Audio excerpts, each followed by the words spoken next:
If you know that that is their weakness, then you find a way to go around that to help the soldier. But you don't set them up for failure. And as soon as that happened, Jamarcus Russell was done. He was like, you know what? You're playing games. You can't just throw him out there and go get him, Tiger. Just Be honest with you. Go. That's how long. This is what they go. They go. Draft them. Go. How long is it going to take for us to get ready to make sure he knows everything he needs to know about that playbook? How long is it going to take for him to know that he needs to sit here and get ready to start leading this team? How long? Because I just paid this man $80 million. How long is it going to take? Oh, God.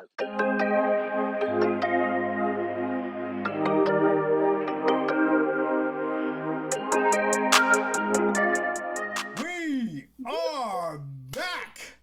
Daddy, hold it. Where's Coach? Where is the Alabama champs? And she told me colors red. That's what I'm talking about. Got the it. lady of the evening is here. The coach, the rings are here, but where's the coach? We see the rings. Where is the coach at? That's what we want to know, Coach. Come on with it. Do something. I'm back. Y'all think y'all wasn't going to come on. Y'all, you're not going to stop this without me. I was sitting there. I was just getting off the phone with D. I just got off the phone with Deion saying we were talking about all this Heisman stuff that we going to talk about. I had to get perspective from Prime. You know, he's mentoring me. Okay. I know you and Coach. I'm gonna get back to the call. Go ahead. I gotta call him right quick. Go ahead. Okay.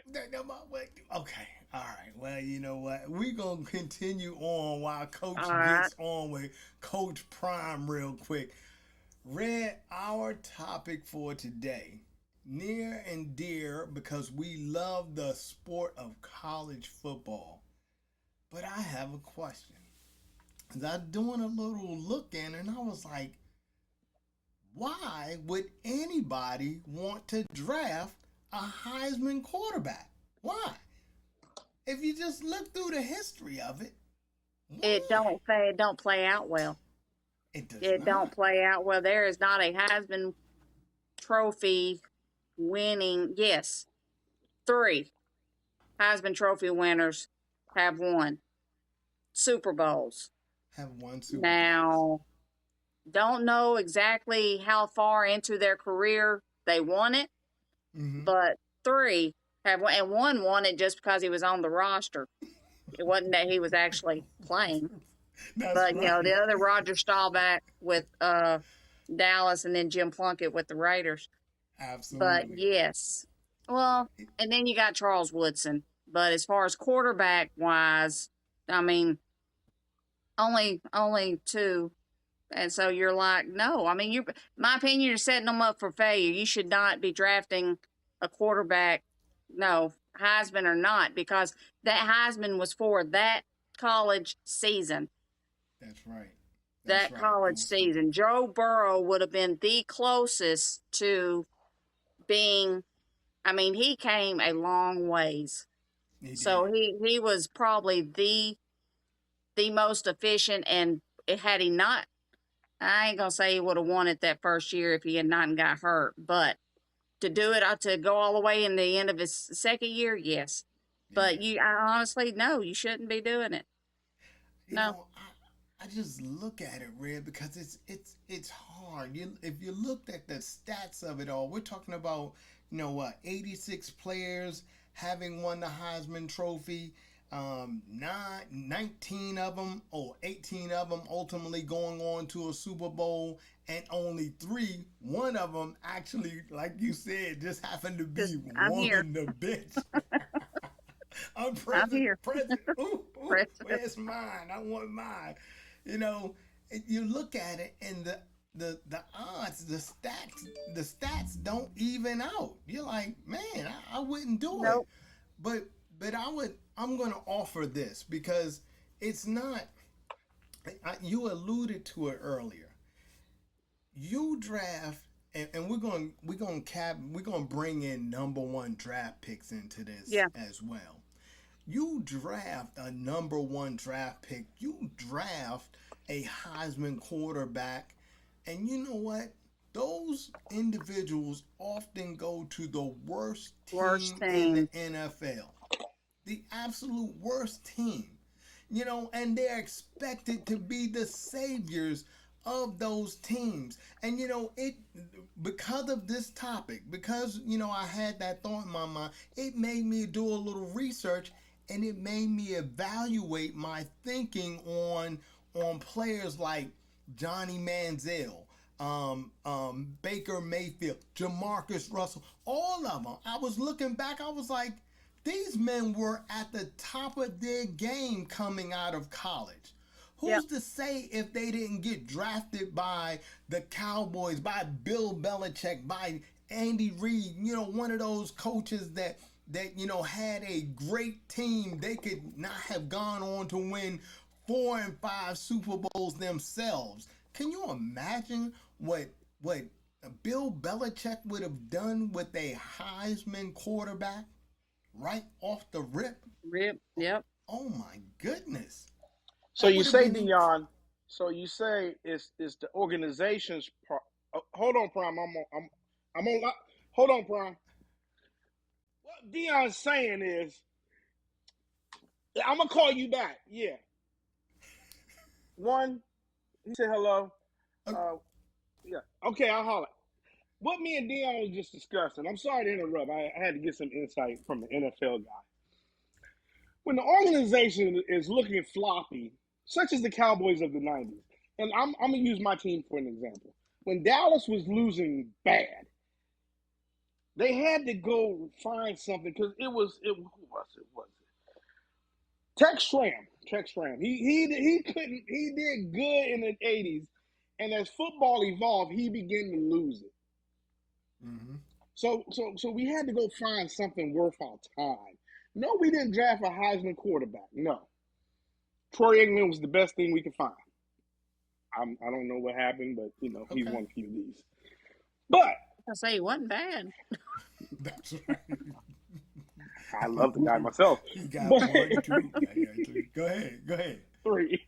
But it was an organization that put him in a position to be successful. Now, was he successful his first year? No. Hell no. Nope. No. He didn't have a. He was. They were developing the line. That's first and foremost for a quarterback. Your Number point, 2, man. he didn't have a running back until his second year. That's right. And here's the funny part about that: Emmitt Smith wasn't the best running back on the board. So you need pieces around, say, a Heisman, Mm-hmm. so he can lead. That's I'm not saying they don't come in as leaders because you're giving them, hey, I'm drafting you number 1. I want you to be the savior of the team. Mind you, what we're going to do, we're not going to give you any help, but we still want you to be the savior. We're going to give you a fourth. We're going to give you a fourth. We're going to give you a 4th round receiver. Matter of fact, we're going to go ahead and pull him up from the practice squad. Yeah, I want you to connect with him. Mind you, I'm gonna give you a second-rate offensive coordinator who really doesn't know what he's doing. So, Red, you mentioned very much what Coach, just said there. It's the pieces around that individual that are going to ultimately make that individual. I'll give you one more point to that. People are today, what's his name? David Pollack. David Pollack got on, and here it is. David Pollack said, the microwave mentality of instant gratification is meant to appease. In reality, we have to put in the work before the popcorn pops. If we don't plant the seed, we don't harvest worthwhile crops. Don't, he said, don't despise the grind. It is the purpose that it defines over time. Don't define it. You got to put in the work. So throwing a Heisman quarterback into their first season and throwing them out on the field saying we got to find out what we got here. No, you don't. No. Look at Aaron Rodgers.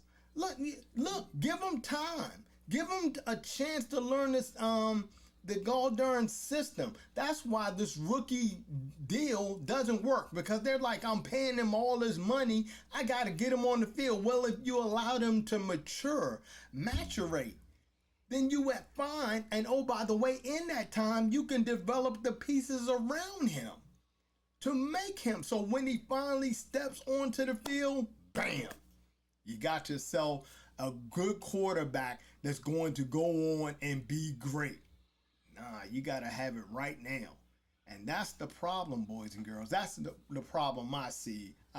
Defer back to you guys. Yeah, no, I'm a, I agree. I agree. I'm a disagree. I'm a disagree. Okay. I mean, because if I'm drafting you and I'm paying you this money, first and foremost, as I said, as an organization, I'm not saying everybody has to be. Hold on, let me think of that organization that really didn't do well. Let me see here. The New York Giants. Didn't do well for what? For when? When Are you? they're not doing well at all. Okay. They, I mean, let's be honest. I mean, they got a quarterback. What's his name? David. I don't even remember the quarterback's name. Daniel Jones. Yeah, he's a subpar quarterback. Hold But on. they're put. Hold on. Again, I can't stress enough. What did the Giants have around him before he got there? They only had, and I'll give them to you, they had Saquon Barkley there, but what was the offensive line like?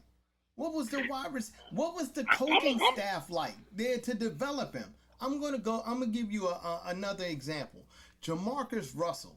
Jamarcus Oh, Russell was on the pivot. Jamarcus Russell talked about how after his first season, and they got rid of the head coach after his first season, the coach that came in behind him was all about playing games. Threw Jamarcus Russell as CD that had nothing on it, told him to go home and study it, knowing that he wouldn't do it. But if you know that, what do we say in the military? Don't set a soldier up for failure. Don't set a soldier up for failure. If you know that that is their weakness, then you find a way to go around that to help the soldier. But you don't set Yep. him up for failure. No. And as soon as that happened, Jamarcus Russell was done. He was like, you know what? Y'all playing games. I ain't got time for games. He was not a film study person. That's on him. But it is up to me, the supervisor, the person that is coaching the team, to know that that's his weakness and help him or her or whomever to get past that. And they failed him. And so now people want to, after the fact, label him a bust. I'll remind you guys of what that man's stats looked like when he came out of LSU. He was the bomb diggity. So what changed? What changed was his environment. What changed were the people there who were supporting him. What changed were the people there responsible for continuing his education and maturity. That's what changed. That all of those things changed. What changed to make Johnny Manziel the what quote unquote bust that they say is? You know what? Dropped from this man's lexicon is the word bust, because I'm seeing now it's more on the people surrounding these individuals that come out that have a part to play. Not to say that the individuals don't have a part to play. Jamarcus okay. would be the first to tell you that he could have done more film study. It was not his strong suit though. And that's where I, as the leader, as the coach, as the supervisor, come in and help him with that. I don't use that as a negative. Do you know they wrote that into Kyler Murray's new $230 million contract? What's that? To say he must dedicate 4 hours a week to that study. They call it the Jamarcus Russell effect. Get the fuck out of here. I defer. Yes, Oh, they do need to. There needs to be surrounding. You can't just, like, they're not going to be the savior of the team. You have to have a line, especially if you're a quarterback. You have to have a line. You have to have weapons. You have to have a back, because if you ain't got a running back that can take some of the pressure off the quarterback from throwing down, then blitz, blitz, blitz. That's right. The quarterback's going to spend 90% of the time on his ass. So, On his I mean, back. you have to have a supporting cast. You You can't do. just throw him out there and go get him, Tiger. And that's what they saying. That's And that's what a exactly lot what of they're them have saying. done. Let them learn. Let them, let them learn from experience. Garoppolo, he came in and was under Brady. Who the fuck better to learn from than Brady? That's right. And That's right. so yeah. And you know what, Red? And he took that and that transferred to for the 49ers where and can you believe that they're talking about getting rid of him? I understand Yep. he's got the surgery, but he is a winning quarterback. Yep. A winning quarterback. Like they could absolutely use him this year and allow Trey Lance to continue to learn, but they got to have Trey Lance under the gun right now. Go ahead, Coach. I'm sorry. What year was what pick was Trey Lance drafted at? He was in the second round. He's in the first round. I think he was the number 1, but he's definitely a first round draft pick. He was first quarterback off the board, right? Yeah. Was he not the first quarterback off the board? I'm going to be honest with you. Go. That's how long. This is what they go. They go. Draft him. Go.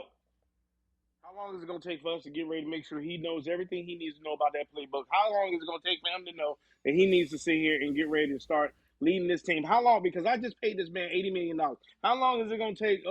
Oh, God. It's a waste. You know what? But you have to invest. It's like, I'll tell you what it's like. It's like going out and getting new grass. You go out, till the field, and lay down new grass, and then don't water it, expecting it to catch root and grow. I mean, I've known. I put my sprinkler system on every evening, but I'm just saying, grass ain't gonna take a little time to grow. How can you expect that? But you go out, you pay all this money for a new lawn. Go ahead. But I'm not saying you're wrong.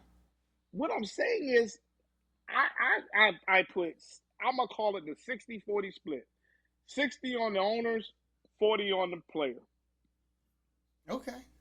Because the player still, if I respect Jamarcus Russell, but I watched that pivot. Shout out to my man, Fred Thomas, Ryan Clark, and all the rest of y'all. Yo, I love y'all. Y'all need to come on here and holler at me because we need y'all need to come on here and holler at Coach Twilight because I got some questions. But anyway, I digress. I'm just saying, Jamarcus Russell played his part, and I love him to death. I respect that he finally came out to it, but at the time frame when he was being questioned, he could have opened his mouth. He could have, but you know what? He goes on to say, hey man, I'm 21 years old. And that's another thing, Red. We're expecting a 21-year-old young man to make grown folks type decisions. No. That they have to have people around them. That's right. Okay. Don't we have veterans? Don't we got veterans in the locker room? We do. And you watched the episode like I did, and you saw how little time, how little effort the veterans put into Jamarcus Russell. He was talking about Jeff Garcia was like, man, I ain't got time for you. Look, wasn't it Brett Favre and then Aaron Rodgers that came out and said it is not my responsibility to help him along? They don't give a shit. You there to replace them. That's it. You're there to take their job. So you better get in where you can fit in. See, everybody don't think like Aaron Rodgers. Aaron Rodgers was like,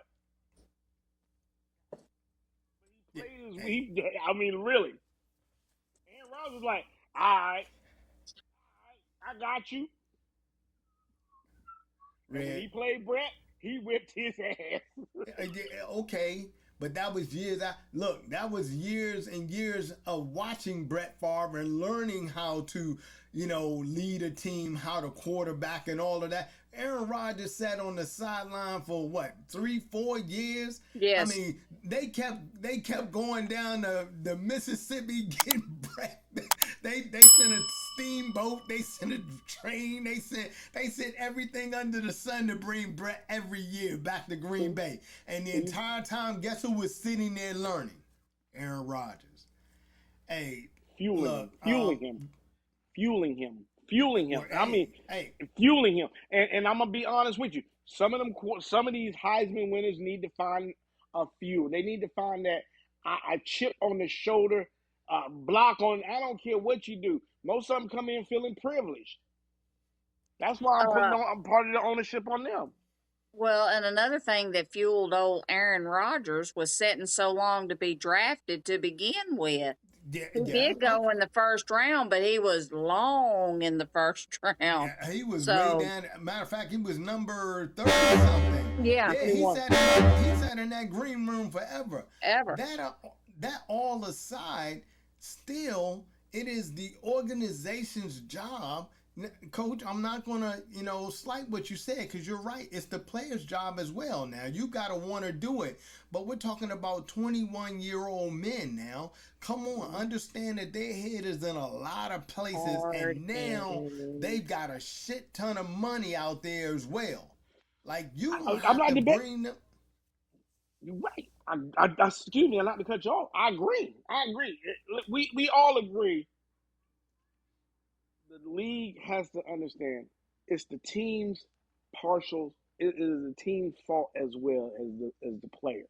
I didn't get these rings because I sat here and I coached them about. I didn't get these rings just by sitting by and not realizing what talent I had or what quarterback wasn't good. I see a quarterback, I come talk to him. I want to know what your interests are. Then I got to find out where your headspace is at. And if your headspace is not into the game, I got to find out how to put you into the game and how you live, eat, drink football. That's right. That's my part. That's right. I wouldn't have these rings if I didn't sit here and invest and die. What do you need? What can I do to make you hungry? Jamarcus talked about all of these things. If you get a chance out there, people, I'm sitting here promoting the pivot, but that interview with Jamarcus Russell just really opened my eyes there. Jamarcus talked about how vets weren't there for him every step of the way, how they got rid of certain vets that could have helped them out. He talked about a lot of things, man, and it again. The lexicon, that word bust is out of my lexicon as referring to an NFL player or any athlete coming out of their collegiate fields into the professional world. I'm going to look a lot closer at those around those athletes to say, hey, what was your part in this? What is it that you did or did not do? Because that, hey, as leaders, Red, we know that. Yeah. We know that. We have to develop the future of the United States Army. It doesn't just happen. We are responsible for that. And they are responsible for that as well in all of those sports leagues out there. So, that's just my take on it. Hey, we've run, into the, time limit there. Hey, what do you guys think? Let us know down in the comments there. Like, love, share. And today, boys and girls, yes, we're going to put our Johnny on the spot. Today is Red's birthday. Happy birthday to you. Happy birthday to you. So, hey, show us some love. Show us some love down there in the comments. Give it a little something there. Coach, tell them what they need to be doing. First, you need to call me, Prime. Second, like, love, share. Hey, put a comment in there. I know all y'all can debate me all you want. I'll come on your show and tell you about it. That's right. But like, love, share. Hey. Share it to your friends. Share it to all you do, share it to your cousins. Little Nook, little punch stomach ache, little pistol starter. Y'all know all them little kids. Y'all don't read, so just read. There you go, Red. Come on. Subscribe. Love you guys. I want you to share it all over the country. We are gaining, followers out there, and we'll appreciate even more. Again, come on, hit that subscribe button, like us. Put it down in the comments. We appreciate all of them. I read all of them, and I try to comment back on them as well. Love you guys. Until next time, Coach, you got something? Red, you got something? Then we are Shout out to Prime. Here. Shout out to Prime. I love you, baby. I'll call you on lunch. Peace.